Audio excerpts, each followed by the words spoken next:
How's it going? Wrecking Aces here. So today I'm going to be showing you guys a tour of everything that I currently have. So to start, this is a 1984 square body Chevy. It is a GMC 2500, 3/4 ton of course, 8 lug, good tires on the front, decent on the back. This window was broken out when I had purchased it, put a new window in. Interior is rough, but this is what was showed in my first video. Both tanks are rusted out, so I have a fuel cell in the bed. It is a 20-gallon.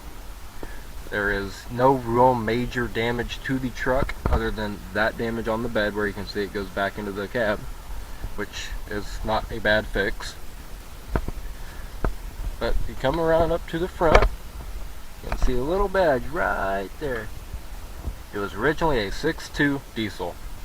Now, currently, it does not have a diesel motor in it. It has a small block Chevy 350. I put a new alternator on it, put a new carburetor on it, and I put new coolant, oil, typical stuff. However, it has some problems. It has a major knock, as seen in the first video, and it shoots oil out of that valve cover. So my plans are to put a different motor in this. I have not decided on it yet, but it's got a turbo 350 trans in it that I just put in it, so we're going to go probably leave that in there. But it was a 6.2 diesel special.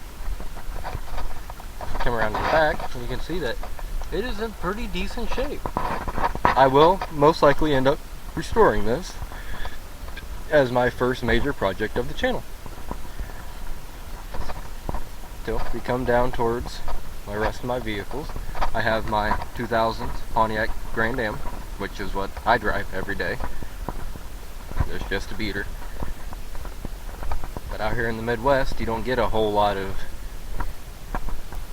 clean roads, so everything rusts and all this crap. So if you see a nice clean truck, car, or anything like that, consider yourself lucky, because the salt belt is real and it takes effect of everything. This is my current project. Yesterday I started it up and it blew coolant out the reservoir. Now you might be saying, that doesn't look like coolant. Well, it's not really.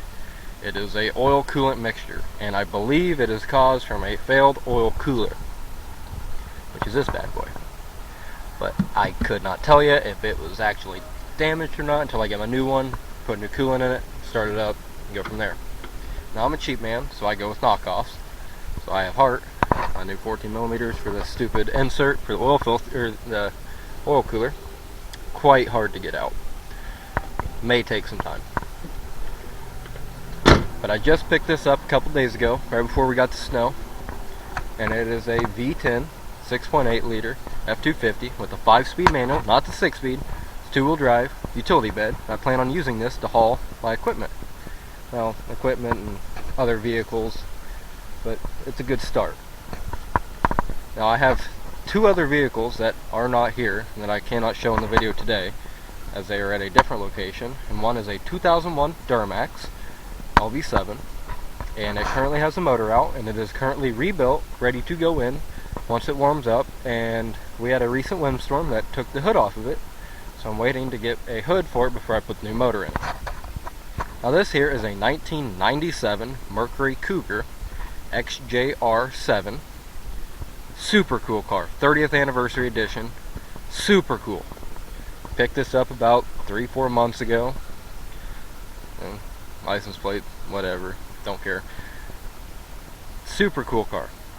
It's got the 4.6 Ford 2-valve, sadly. It's got the clean interior, it's got the beautiful sunroof,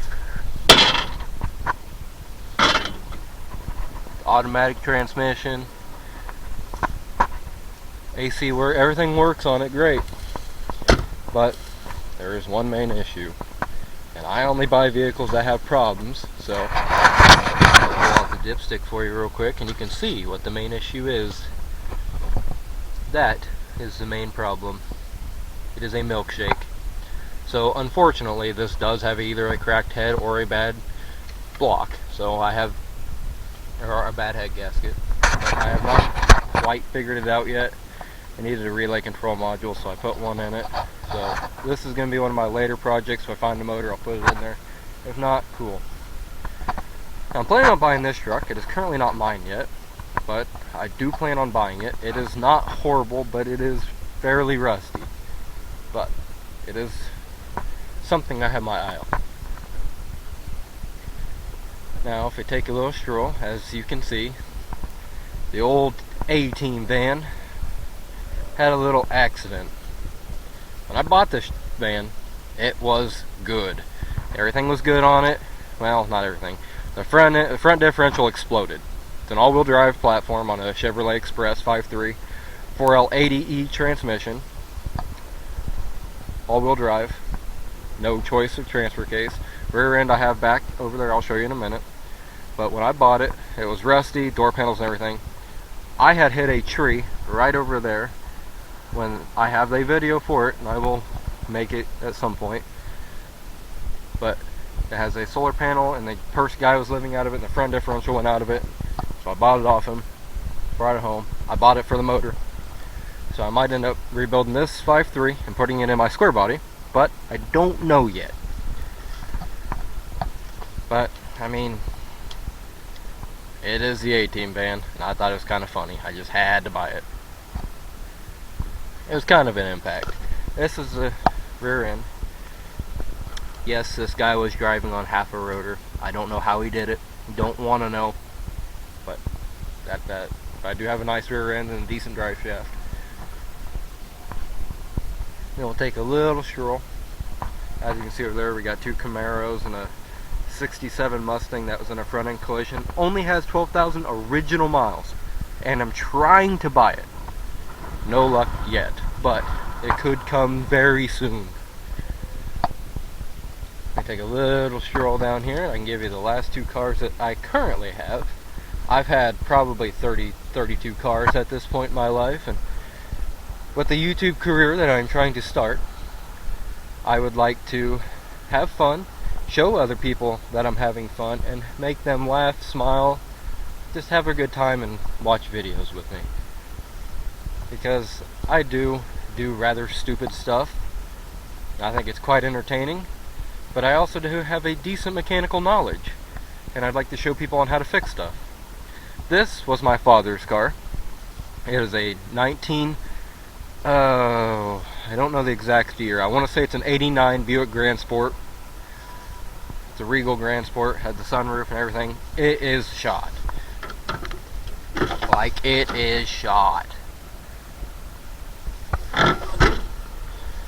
Tire, everything's just shot on it. Now you know if I can get the hood open. Oh yeah, there we go. Motor's still in it. Motor's good. Everything's good on the car. He just parked it many years ago. Has bad fuel pump, fuel lines. Everything's just bad on it. I probably won't ever do anything with it. I might restore it one day as a tribute to my father, but we'll never know. And this is the cream of the crop. This is a late 50s, early 60s mail van. Now, you may be wondering, whoa, why do I have that? I just ate shit there, but that's okay. You may be wondering, why do I have that? Well, my grandmother bought this many, many years ago when she married my grandfather, who owns a junkyard nearby. As you can tell, I might be in it. However, that doesn't matter. She bought this, and this would be a cool thing to make and restore. It does have a propane, I don't know if I can see it or not. It has a propane / gas 3-cylinder motor with an all-wheel drivetrain. God damn, this snow is really getting me today. Stupid slick boots. And those tires did hold air for like 40 years, but that's fine. I'd like to get it restored up to operational. It'd be so cool to have. But that is all the vehicles that I currently have, other than my 2001 Duramax, which has a lot of miles, but I will be fixing it, and I will be showing that in videos. And my other vehicle, which is a 2006 F-150 with a 5.4 3-valve Triton. 4-wheel drive, transfer case, all that crap. And I will probably be using that as my goof around truck, as it does not have catalytic converters and it is quite loud. Of course, I'll patch the exhaust and all that crap. I am planning to have a lot of fun with this YouTube channel, and I hope it takes off like I want it to. But even if it doesn't, if I just make a few people smile a day, I would be happy. But I thank everybody for watching, and this is Wrecking Aces, checking in, checking.